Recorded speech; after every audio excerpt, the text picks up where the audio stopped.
Welcome. I'm Prabhu Chawla.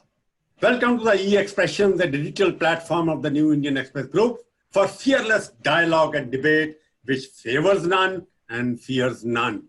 Today we have with us two special guests, Mr. Dinesh Trivedi, former Union Minister and TMC member of the Rajya Sabha, and Dr. Abhishek Singhvi, eminent jurist and Congress member of the Rajya Sabha, who is fighting for the party both inside and outside the courts.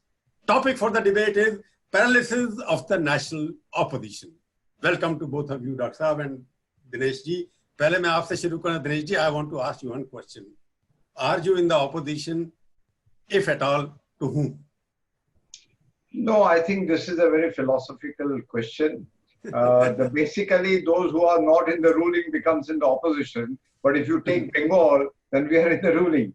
So depends from what reference point of view you are looking at. But I presume you are looking at the national perspective. No, I'm looking at the both. No, I think...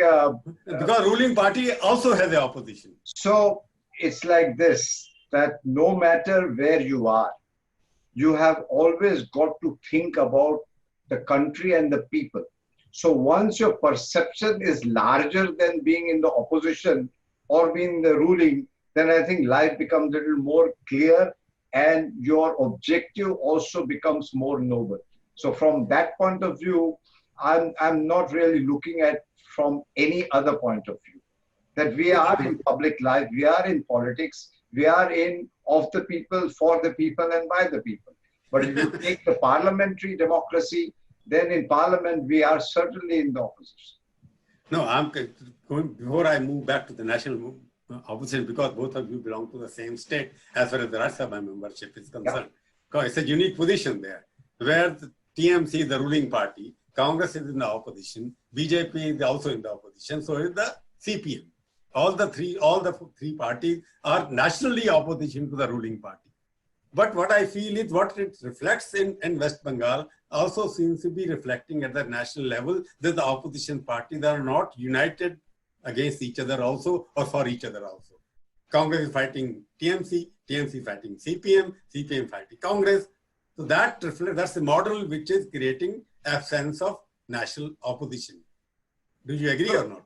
So Prabhu, as long as people are not fighting, you know, then I think we are all right. So if you take, for instance, Bengal, even after the election of 2019, where we lost quite a few seats, after that, all the elections, whether the by-elections, whether whatever elections have taken place, I think Mamata Banerjee's government here, we have won most of the seats, and those people who are going to supposedly to the greener pastures and joining the BJP, they've all come back to the Trinamool Congress. So obviously Bengal, Mamata is doing something which is pro-people. And as far as the people are concerned, I can tell you, they are today with the Trinamool Congress in Bengal for certain. There is no question about it, because we have a very strong leader in Mamata Banerjee and who promises what she preaches, sort of thing. And the objective has not only been to be in the position of power. The basic concept is to do whatever you have promised and do for the people. And that's why I think she is loved by the people, not only in Bengal. And I don't really have to praise her that the world knows. So we are okay. We are very, very well placed as far as West Bengal is concerned. Dinesh, I was not discussing performance of Mamata Banerjee as such, but obviously I expected you to bring it in. But I'm going back to Dr. Singhvi, because he represents the national party, which is so far recognized as a national party. What do you think, Dr. Singhvi, what he's saying? He's talking more about the performance of the leader. I'm talking because you represent the party which has been ruling the country for almost 65 years without interruption, and you had 2/3 of the states under you. Now, you as an opposition also don't so be a national opposition. Now, 2 points, Prabhu.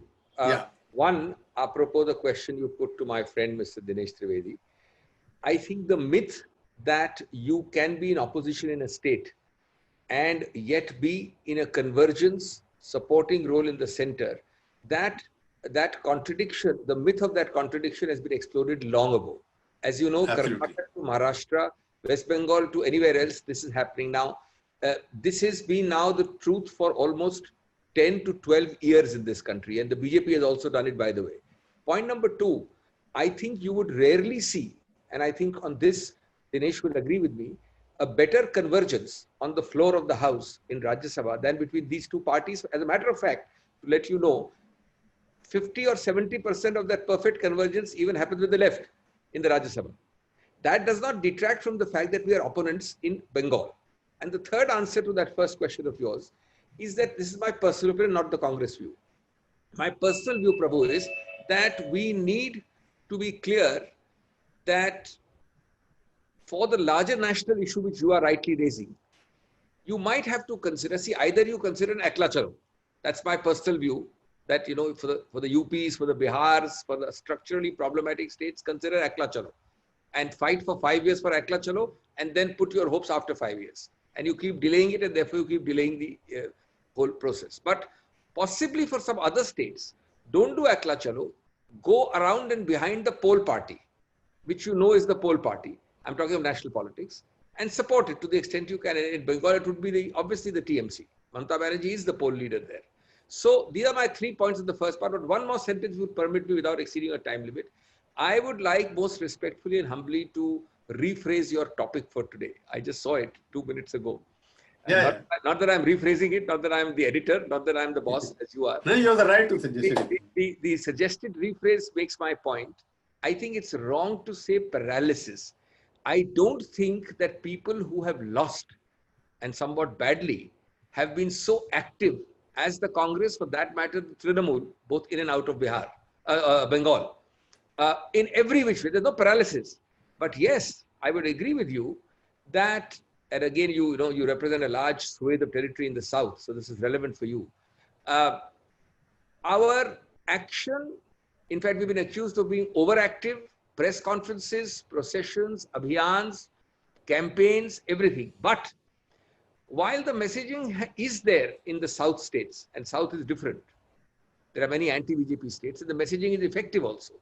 I agree with you to the extent the messaging, the reaching or the conversion factor in the north states is not the same. So there you are right, but it's not to say that we are paralyzed. I think we are hyperactive. Sometimes we are hyperactive on the wrong issues, but we are certainly very active. And the fact that it doesn't get across in all the northern states is a larger structural issue which we have to discuss separately. Okay, Doctor, you may be right that there's no paralysis. You are all on the press conference, the video conference is happening. Your leader Rahul Gandhi releasing video every day, raising certain issues, and press conferences are being held. What I meant is that you are the united opposition. You are not to be seen there. For example, what is happening in Rajasthan, your own state. Earlier, when it was happening during the BJP, when BJP, the governments were being toppled by your party, all the entire opposition come together and sit in front of Rashtrapati Bhavan. Now I don't see even a statement coming from state leaders. Powerful statement. I want to ask Dinesh. For example, what is happening in Rajasthan, right or wrong, I'm not getting into the merit of this. But these kind of things which are happening now, Mamata Banerjee should have been on the forefront. It can happen to her tomorrow as well. But why not? She's not doing that. See, Prabhu, I think what you are raising today is very relevant not only for political party, for democracy. Democracy itself. A democracy cannot survive without a vibrant opposition. And as far as the opposition is concerned, I can tell you, since there are only 2 national parties, and we have got to be very, very clear about it. Congress is a national party, so is the BJP national party. That we have to understand the fact of life. As far as rest of us are concerned, we are very strong regional parties.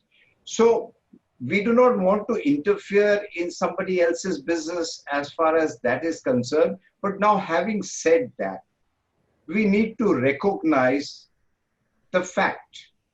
And the fact is, whether it is Mesopotamia, whether it is Greek, or whether it's Roman Empire, they were mighty empires. They perished. And we have got to go back to the history and find out that nobody is permanent. One of the reasons they perished is because they didn't change with time. And their arrogance was of an empire.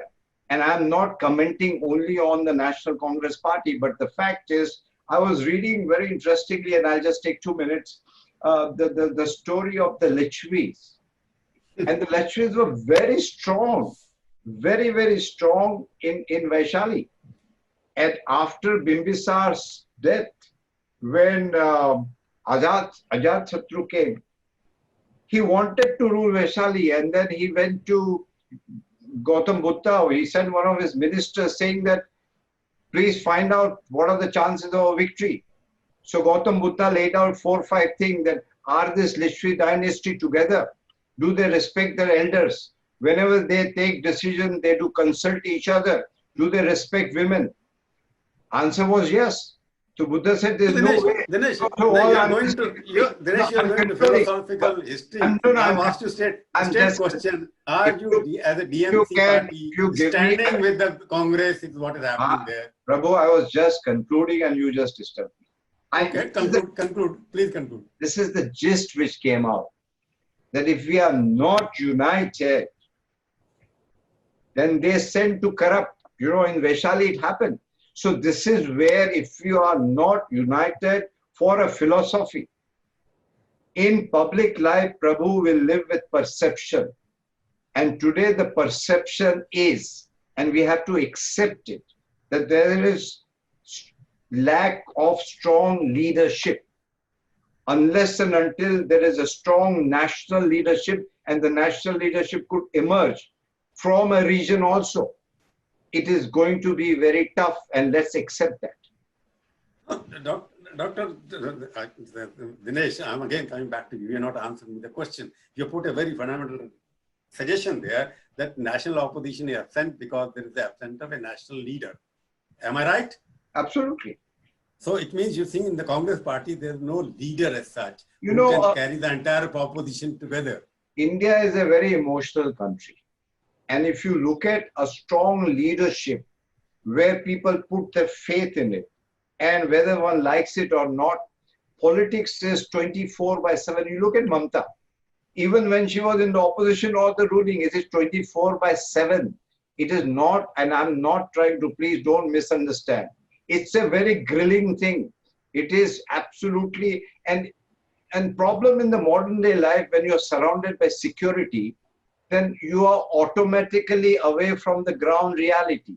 The security will, I'm not telling that you compromise with your security, but the fact of life is, if we are going to be specific, the Congress leadership, if you even want to take Rahulji, I think 15 years back, like Nehruji and all, they should have taken a tour of the country, not with the cameras, but with the people to understand what India is all about. And I'm not suggesting he doesn't know, but India is very, very, very different. Today only I was looking at Lokmanya Tilak. I mean, his place where he died, that guest house. And you mean to say Congress for so many years could not even take care of that guest house? It is in a horrible condition. So all I'm trying to say, nothing is lost. We can start, but we have to recognize what are the strong points of the BJP. What are the strong points of the leadership? We cannot only keep on attacking personalities. We have got to go to programs. And who's setting the agenda? BJP set the agenda and opposition goes to that. We have to set our own agenda. We don't have to follow that agenda. And I think these are where we are making some of the basic mistakes. Dinesh, you have raised very fundamental issue. I'll go back to Doctor. Doctor must be listening to it because Dinesh has raised fundamental issues. He said, you are the national party, it's your responsibility to carry the entire opposition together. But he says that you don't have a leader who can unite them.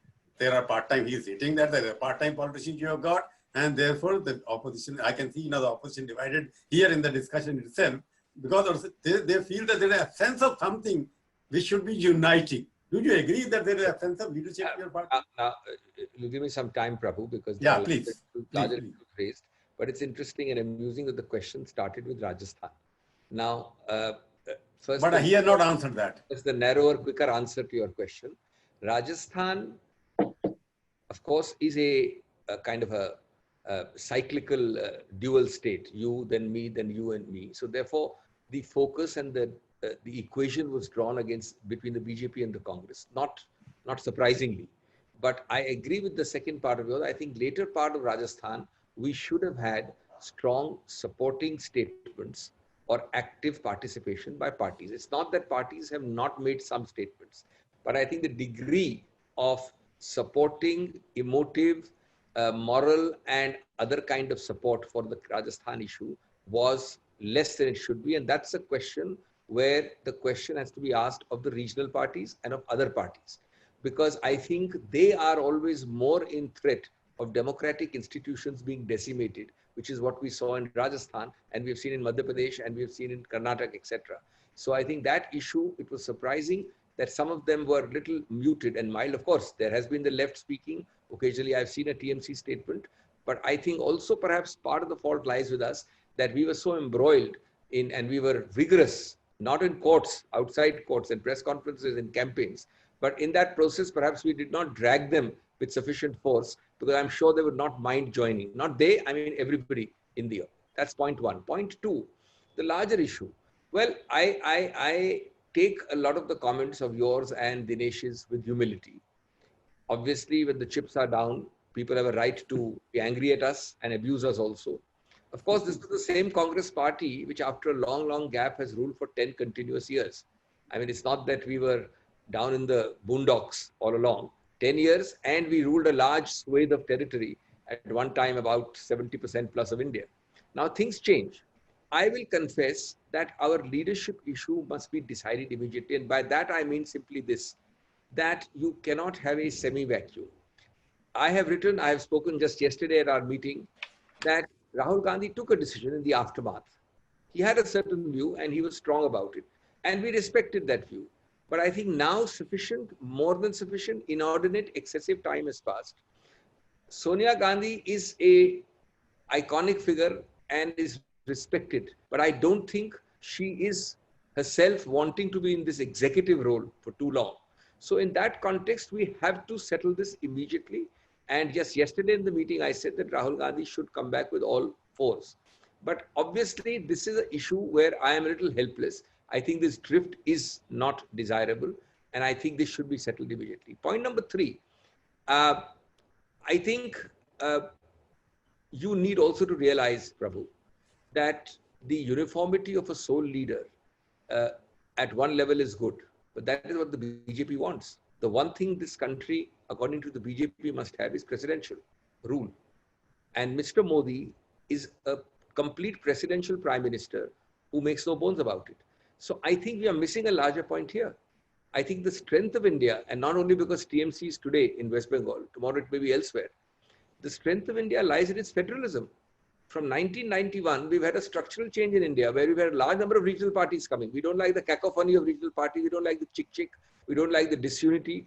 But you know, a lot of regional aspirations are better served by regional parties. So I think we are now wanting the Mr. Modi uniformity, which I'm not fully sure of. I think linguistic diversity, the rates of growth, will be amazed. In coalition governments are some of the highest, and in regional party governments are some of the highest. So don't just think that for this certainty, for this stability, for this uniformity, you need that one India, one pan-India leader only. And last point is that there will be a necessary conflict. Regional aspirations, Mamata has to fight a left and a Congress somewhere. A Naveen Patnaik has to fight this and that party, because that's his regional combination. I think where we are lacking is that we have to rise above that, rise above personal egos, rise above the problems of national governance, and go flat out at the national level, giving up, ceding territory, and be ready to fight it at the local level. Now that's obviously a disconnect.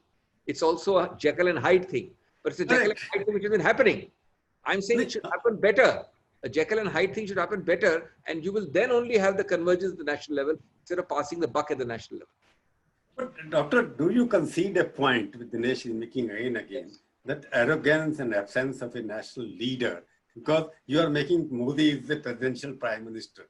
He has all the powers. He is the most powerful leader in the country after Mrs. Gandhi, I can see. And a powerful leader also needs the powerful opposition. He wants to reimagine India in that presidential mode. He wants to reimagine Indian structure in the presidential mode. Correct. I'm coming to that because he is the most powerful prime minister and popular prime minister since Mrs. Gandhi had. And he has acquired a lot of connectivity with the rest of the country where BJP never existed. Even in some parts of the country where the BJP still doesn't exist, but Modi's name and poster is still found in Arunachal Pradesh and some tribal villages. But in that kind of situation, you have to have a person who can also be similar looking and be present, omnipresent in the rest of the country. Now, Mamata cannot be present. She doesn't go out of the West Bengal even. There is no other leader who can be present. What do you see in the future to counter Modi? What is the alternative? And an ideology or an individual? You have made two questions, and it's interesting. While I agree with the first question of yours, I don't agree with the first part of your comment, which has come from Dinesh, and I agree with the second part. I think arrogance is a wrong charge against the Congress. I mean, given the levels of arrogance you have seen in the last 7 years, I think there is nothing remotely resembling that word in the last 65 years before those 7 years. Congress certainly can't be accused of arrogance. The arrogance word comes from the fact that we have been in power for a long time, and you associate power with arrogance. But the Congress has been liberal, it has been giving, it has been, in fact, according to me, 2 lakhs, sometimes 2 lakhs to a fault. It needs to be more arrogant sometimes. So I don't think that's the problem. I agree with your second part, and I agree with Dinesh's second part, which I've already explained. I can't say anything better than that. That 1 year is too long a drift for a semi-vacuum in leadership. I have no doubt in saying that. But therefore, the answers are only twofold, which I've said yesterday only. One, you have to plug this gap immediately. Two, Rahul Gandhi today has the largest acceptability despite all the trolling and all the lampooning which the BJP does. But if he is still decided, and this is if, and if he is not prepared, then you will have to solve this problem and have whoever you want to have by a process which is reasonably democratic. This is the long and short of it. And I think the Congress realizes it. I think the time is more than it should be. But for that, you have to simply wait and hope. What else can I answer? Doctor, what you're saying again, Rahul Gandhi, the reluctant leader you had got. He took over as president, suddenly went back and resigned, and all of you are now pressurizing him to become. But what I read in the newspaper and talked to various congressmen, he is not accessible to his own party people. How to be accepted to the rest of the parties? He doesn't talk to anybody. There's no communication between him and the opposition party. No, How did you have a national opposition? That's not quite true. I'll tell you, it's a little, I think, hyper-exaggerated. I'll tell you, first of all, Rahul Gandhi, once having declared, and I'm not saying right or wrong, I don't think he should have declared for as long as a year. This should have been solved in 3 months. Having declared that he wants to demote himself from general to soldier, follows that rule beyond reasonable limits, because he said, I'm a soldier, I will not deal at the leader level. That's the point. He said so openly. So if there is a meeting, he says, Sonia Gandhi is the president, she will deal. So that's why you don't find the leadership connect till he takes charge. Two, I think to the extent I work with him, his style of working is definitely different. I will concede to you that Sonia Gandhi, for example, taking time may be easier. Getting time from Rahul Gandhi may not be. But he's very hands-on, and he likes to cut to the chase and doesn't like the small talk sometimes associated with Singhvi wanting to meet Chawla again and again every 2 weeks. So I think that style makes some part of the difference is the second answer. He doesn't want to just meet for chit-chat.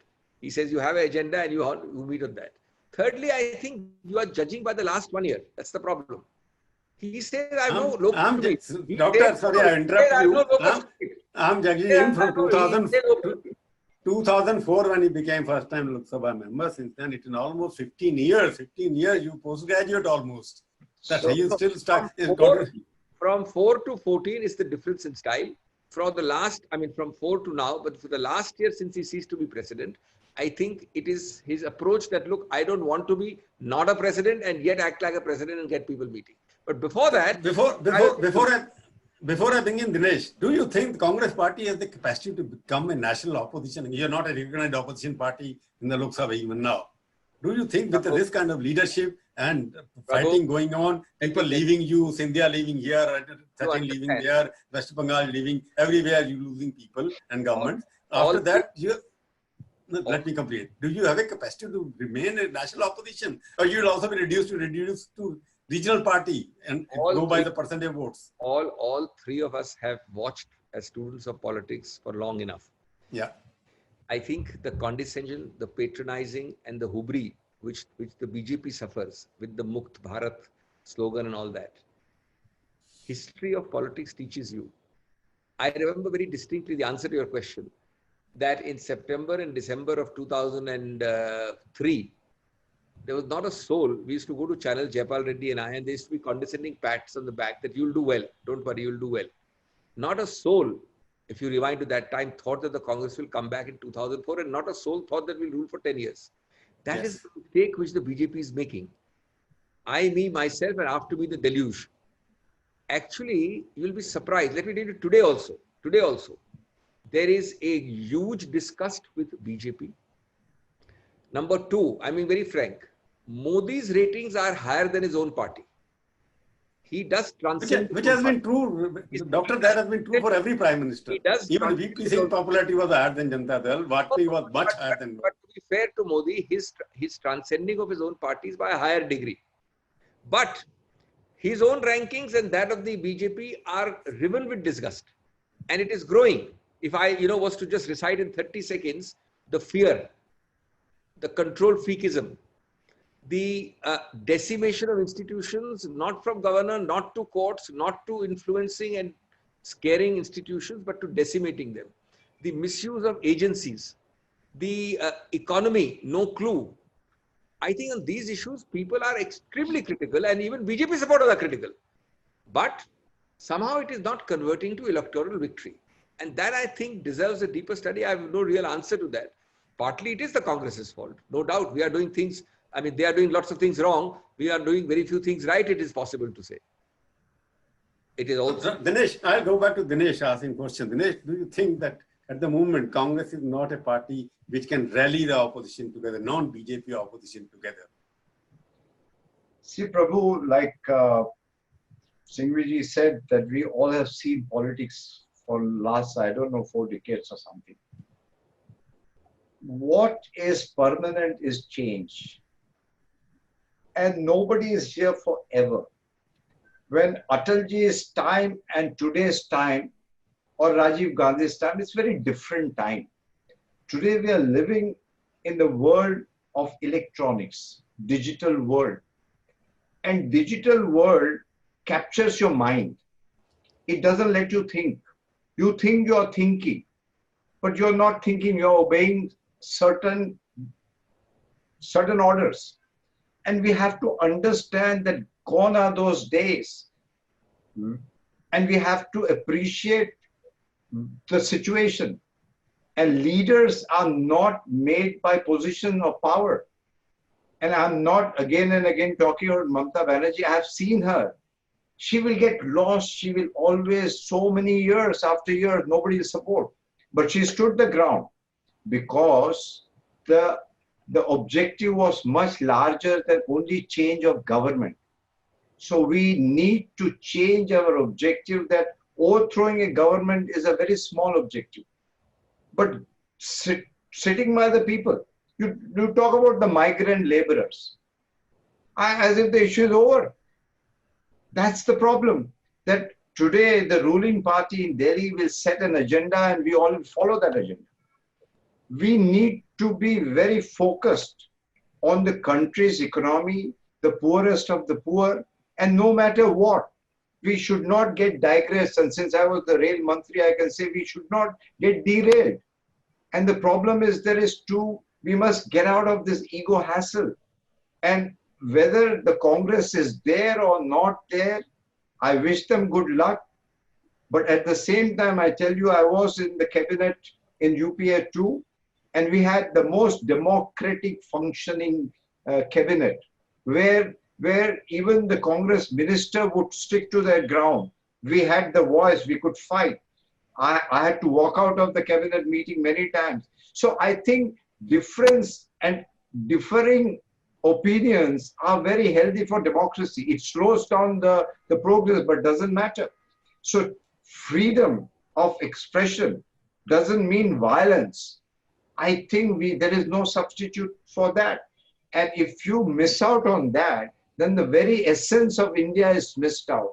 So if you have read this Constituent Assembly debate, whether it was Sarvapalli Dr. Radhakrishnan or Nehruji talked about the spirit of India. And 10 years, 15 years in an aberration. So I think whether Congress leadership is there or not, the vacuum is not going to remain. Leadership is going to emerge. Today, if you talk about one national leader, Mamata Banerjee's name comes. But Mamata Banerjee is too preoccupied with Bengal. And I think her pulses are with the people, and people recognize, because today, when you are absolutely a simple commoner, if you today live the way Mamata lives, anybody can go to her house. When Dinesh, she goes, there is a public. I'll just conclude. You're bringing again and again, Mamata. No, let me complete. Let me stop you there, because what you are saying is absolutely right. Mamata names come as a national leader. And 2-3 years ago, all of you projected her as the prime minister candidate. So I saw in the official TMC. Yeah, but I just interrupt. She was never considered a prime minister candidate. You presented, but after that, suddenly you thought, no, it is not the time to present her the prime minister leader. But I asked you a fundamental question. As a TMC, I'll ask, because in Singhvi is there, because they are the national party, they are the footprints all over the country, which you don't have. You are a leader who came out of the Congress because she could not tolerate what was happening in the Congress. She ultimately belongs to the Congress school of thought. There's no difference between both of them. Like she's more aggressive, and Dr. Singhvi's party is not aggressive that much. Rahul Gandhi seems to be much more aggressive than Sonia ji. But I'm asking you a question: are you in favor of some kind of a consensus for a national opposition party to the BJP? Because you are going here and there. Then Mamata Banerjee will fight it because of that BJP could win 18 parliament seats as well. If she was well connected, then 18 parliament seats, she could not get 18 assembly seats. You gave them 18 parliament seats. See, Prabhu, today, Singhvi Saab is a great example. When Rajya Sabha membership came, Mamata was delighted that a great parliamentarian would come, and it was not a short-sighted for TMC or Congress. You need good people. And that is where I don't think so there is any fight on ideology. But it takes two to tango. So it is not only Mamata Banerjee. People have to understand elsewhere also that given the experience of Mamata, I guess, somewhere down the line, water finds its own level. I think again, Dinesh is trying to divert back to you that you don't have the wherewithal, finesse, or the leadership idea. There is no slogan, there is no leader, there is no ideology which can unite the various parties who are against the BJP. Because there are pro-BJP regional parties also. But I believe Mamata is anti-BJP, that's the assumption. So but why? If I can just, see, we are not anti or anything. It's the question of philosophy of this country. When I say anti means anti-BJP ideology. No, you try to talk what is positive about you. And I think this is where generally opposition also is making a mistake to finding fault about BJP. I think the time has come. If you talk about Congress, they have done great things in the country. If you look at IITs, you look at the space program, you have looked at Manrega, a lot of things, but they have not been able to get out of the agenda of BJP. You must follow your own agenda. Don't be dragged onto somebody else's agenda. Your agenda is pro-people. Stick to your agenda. And that is what is the need of the hour. Don't get diverted to anybody else's agenda.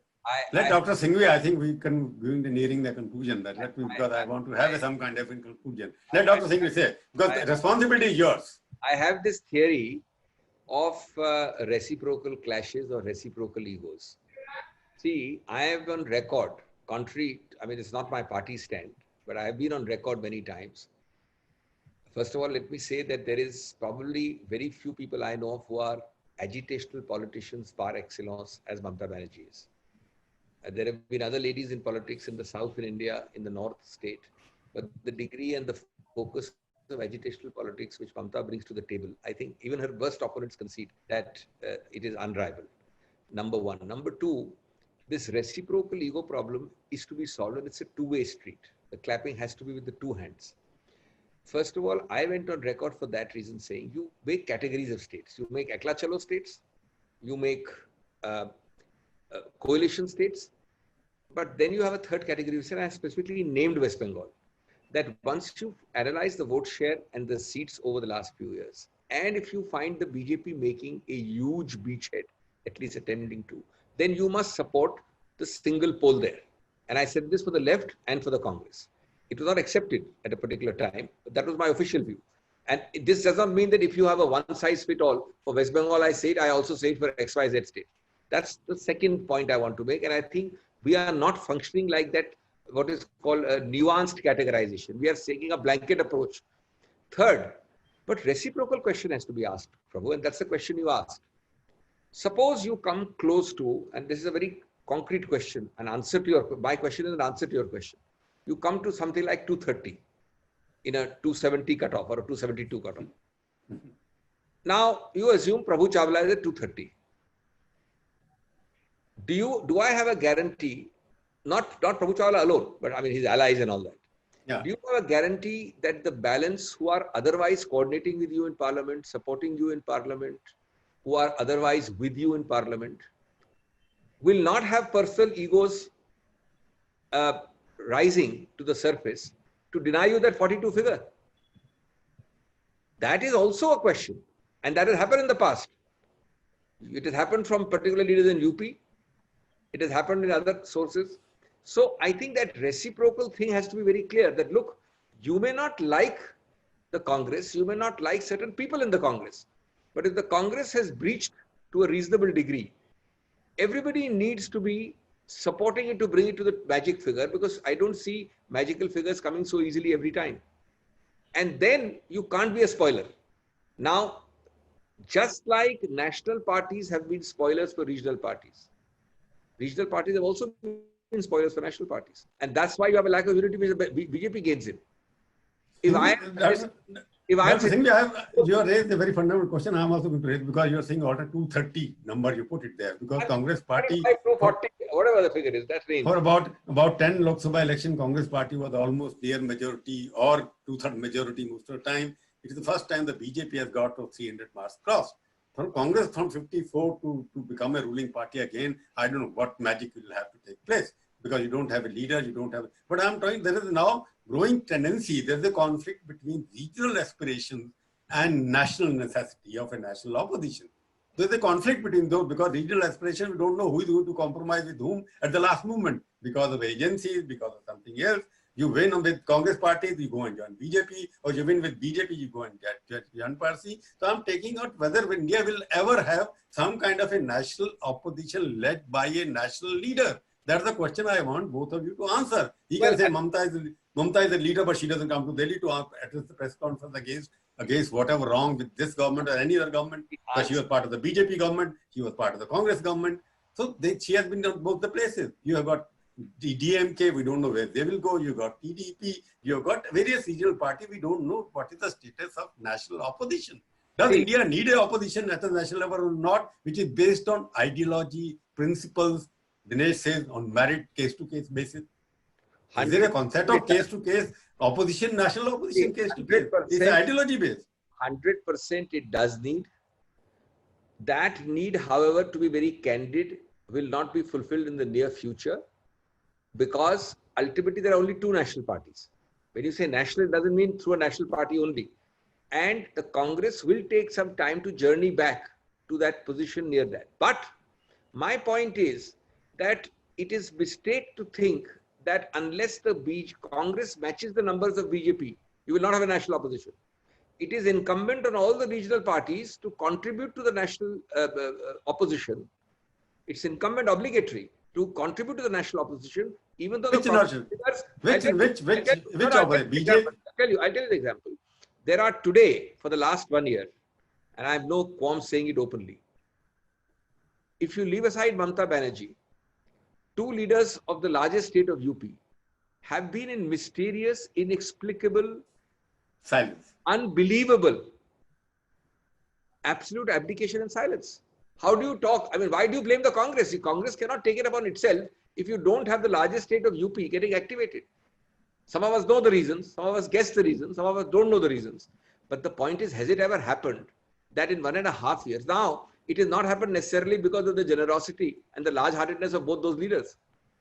It has happened certainly because there is a complete decimation of democratic institutions by the central ruling party, the BJP.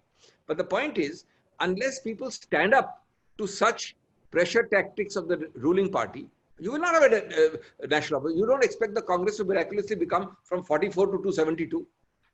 And you don't expect the Congress to be 240 and only Mamta alone helping the Congress and you make a government. So I think everybody has their share.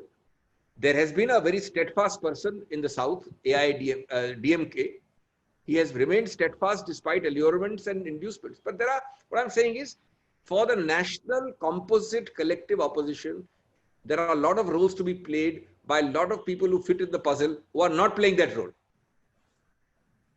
But do you think that, because ultimately in the past, you go by the past 60, 40, 5 years of journalism, I've seen national opposition or national alternative emerge when there's a non-political factor emerging, or a person like VP Singh was a political factor, but he was supported by all the political parties, left and the BJP together. Then Jayaprakash Nand was there who created something alternative to that. Dinesh, do you think there is a need, because none of you seem to be agree on one national figure who can unite all of them. Sharad Pawar's name was floated earlier, but you never know. And is that the fear of something unknown which is keeping all of you away from uniting and coming together and fighting whatever perceived to be wrong? See, Prabhu, it's not always in numbers. It's the quality also. I remember when we started, you were one of the very strong personality during VP Singh's time. Hardly about 7, 8 or 10 of us was, 6, 7 of us were sitting. Yeah. And we formed this Jan Morcha. And it took 1.5 years, but the objectives were very clear. And I don't think so we should look for A leader, B leader, C leader. I think what is of essence is credibility. Now, my friend Manu Singhvi ji just mentioned about some leaders in UP. Now, we need to have people with credibility.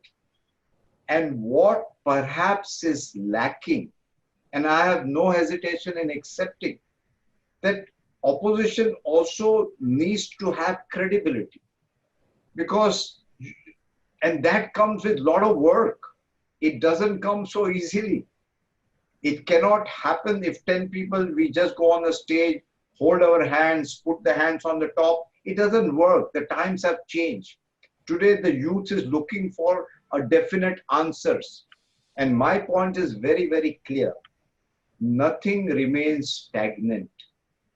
We don't have to be worried too much. And we don't even have to say Indian democracy is gone to the dogs. Things will happen. Leadership will come. When the might of British could not stand against a person with Langot Gandhi, who had no position. He had no formal position at all. But everybody went because he had credibility. So I don't think so we should look for shortcuts. I don't think so we should look for, no, we have to win at any cost. If BJP is forming the governments at various states at any cost, believe me, if there is no value base, it doesn't last long. And my two young leaders, I mean, when you want to change a party, you can. But there has to be not only for position of power. There has to be some huge ideological reason. Mamta went because of an ideological reason. Not that she was not made the working committee president or anything like that, which people appreciate. People do not forget. If you have taken a stand on principle, well, people talk about Arif Mohammed. If somebody who takes position for principle, it doesn't go waste. So see, at that let me because time is now coming out. Let me sum it up, because I can see there are many regional leaders in the country, but there are hardly a national leader. Do you agree with this statement or not? Sure. Plus, number two, I'm saying you raised a very fundamental question. I'm going to ask you yes or no. I don't want explanation Sure. like you Yeah, both of you are very erudite and you can give explanation. But I want to specify. You said you need a credible leader at the moment and credible party. Do you think, specifically, Ahmed, is Rahul Gandhi, because National Party always lead the opposition to unite against the ruling party? I'm not going against BJP, a ruling party, and I assume the Congress Party, Rahul Gandhi, I'm asking, because he's going to the president, I'm assuming that, unless Singhvi has some other inside information which he can share with us, Dr. Saab.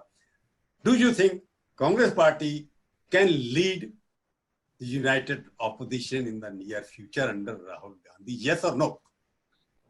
There are no yes or no answer to this political question. It means there's a hopeful. Rahul Gandhi is hopeful.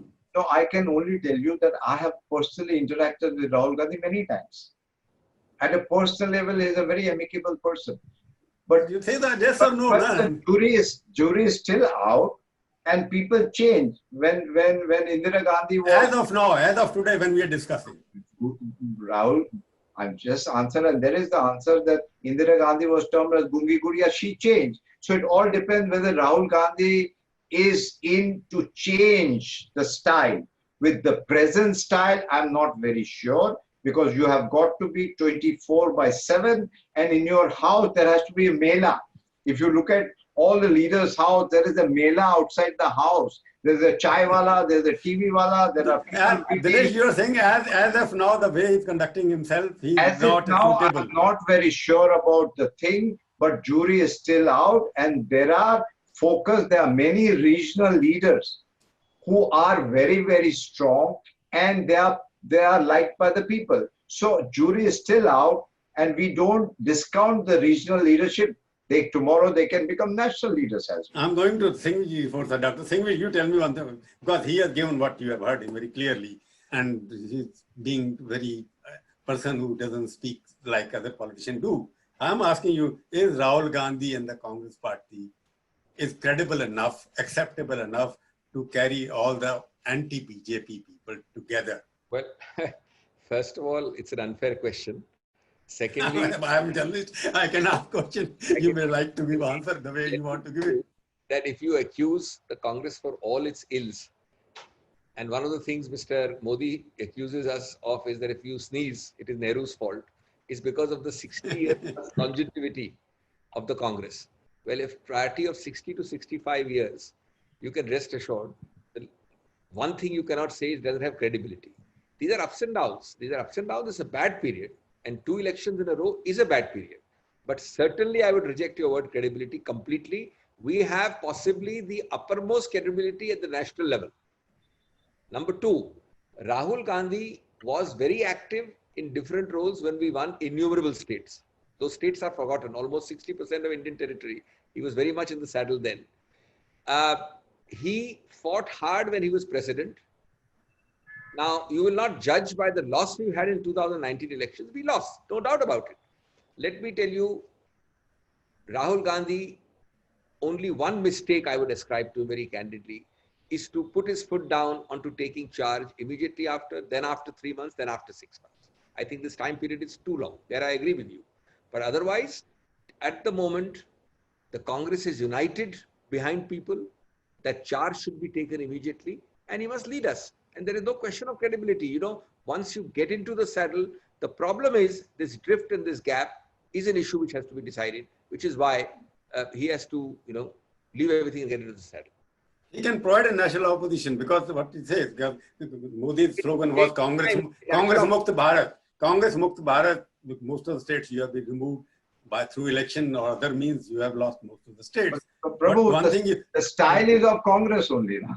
No, only thing which has ensured, BJP has ensured one thing, which I am telling you openly, that they may have partially succeeded in Congress Mukt Bharat, but they have given us a Gandhi family Yukt Bharat by speaking more and more about them and making them more popular, isn't it? No, given there are lots of reverses and lots of places, I mean, this is also becoming partially a BJP Mukt Bharat at the state level. It's a different matter of elections. Can we see a national opposition in the near future? 100%. Yes, there is. The need of the hour is that. Yes. Number 2, it will happen. Number three, these are cyclical matters and you are at the cusp of a new start of a second electoral win. So your pessimism is justified. But you have to wait. Do you think that things will remain the same in 2022, 2023, 2024? I don't. At the rate the BJP is imploding on every issue, as far as they are concerned, they are going to have it very difficult. Yes, I agree that we have to be the receptacle to accept that implosion. And there we have to work hard. But the answer is clearly yes. And there is no question of... I'm asking, because he has been speaking about Mamta ji more often. Do you think Mamta, because she has been the most nationally exposed, visible leader in the news? I will put it like this. She can be leading the party. Why not? She can't lead the level of opposition. I try to be as frank as possible, Prabhu. Let me put it like this. The party which is national today is the Congress. Yes. Therefore, if the numbers are reasonable, we would be the natural party for the leader. I mean, let's be very frank. Obviously, if the numbers are abysmal, and I do not see a revival with Congress figures being abysmal, there's no question there of a revival at all. But if the numbers are reasonable, we will be the leader. However, there is a lot of give and take in that process. There is no arrogance saying, I shall be the leader. However, ultimately, it's a matter of numbers. But certainly, depending on the numbers, and having said what I've said before, Mamta Banerjee is right up there on the top of that race as well, with one proviso, provided she wants to leave Bengal. Doesn't look like she. Her heart if she wins again for the so that's the issue. If she wins again for the third time, which she probably looks like, it's also a question of she relates to Bengal and her heart and soul is there. So it's also a matter of but it means you are going to contest the election for a leader, which is you will number when you had numbers. You had Deve Gowda at that time. You had accepted later on Chandrasekhar earlier before that. So numbers have not been the relevance. You have been very calculated in that time. Whatever suits you, you go for that. So there is a possibility. Prabhu, I would like this. I have no doubt that in the cycle of politics, Congress will have decent numbers next time round. However, the second part of my answer is that at the end of the day, the actual numbers matter. Suppose the numbers are not decent, and I don't anticipate that, then obviously, via Mamta Banerjee, a Stalin, or anybody else, can then let me go on. I think both the conclusions I can find out. If I'm right, please correct me. That's the last question. I don't see a more aggressive national opposition in the near future. They will be fighting for each other's turf only, not fighting for the nation against anybody else. Am I right? Are you asking me, Prabhu? Asking you and both. But then, I don't see national opposition coming together. Prabhu, I have been on a larger question. Throughout this discussion, I am really on a larger issue. I'm not on an issue of just change of a government to another government. I can tell you the entire geopolitical situation, not in India, but all over the world, the plates are shifting. And I think India will play a huge role in stabilizing the world at large. And people are looking at functioning democracy. And it is a sad thing if the oldest and the largest and the biggest democracies don't work like a democracy. It's not going to work for the world at large. So I'm again on a very large... I think you're going into very international... No, but that's what it is. When all of you are accusing the central government, the leadership, no, I'm not, of destroying institutions. At that time, you're talking about all these things and not talking about how to protect them. There is something... Not a single sentence of mine said that everything is destroyed. On the contrary, I have faith in people. People will not let it destroy. So I'm not terribly worried. If you are not getting into the path, then you say everything is destroyed. No. People of this country are above everything. I say you have the faith in people. You repeated. Let me, so doctor, people ultimately, who's going to be the leader? Who's going to lead? Who's going to be the prime minister? Depends not on a political party or an individual, depends on the people of India. And people of India are not fools. They have a lot of patience. They are waiting and seeing and gelifying also. So whatever good is there, we have to accept. Whatever is not good, we have to People talk. People of India will go for an alternative agenda which is given by an individual or a party, because you have to give the alternate agenda. Modi is an individual, Modi is an agenda, Modi is a mission, Modi is an ideology. As an opposition, you don't have anything so far. Dr. Singhvi, I want your final word. Let me try and summarize it. Just Summarize it in 2 or 3 sentences. I think the decline of the BJP, especially, and there is a secular decline, according to me, in Modi 1 to Modi 2. At the rate it is going, it is imploding. And as I said, I gave you 7 examples, and they can be multiplied. BJP supporters do not support those examples. For example, a large number of BJP supporters don't support the decimation of institutions like happening in Rajasthan. The economy, people, anytime, and you know it, Prabhu, you go and sit behind any closed doors. I don't think you'll find a single industrialist who will mouth platitudes at the CII meeting or the FICCI meeting, saying a good thing about the economy as far as the government management is concerned. They don't have a clue, etc., etc. So it is imploding. It is going down. I see this rate, it should be hurtling towards self-destruction before 2024. However, I agree with you that we have to get our act together. I think we will get our act together. In that process, it is really a dual role, the national party as much as the regional party. You have to converge. You have to take my example of reciprocal egos, and you have to give and take.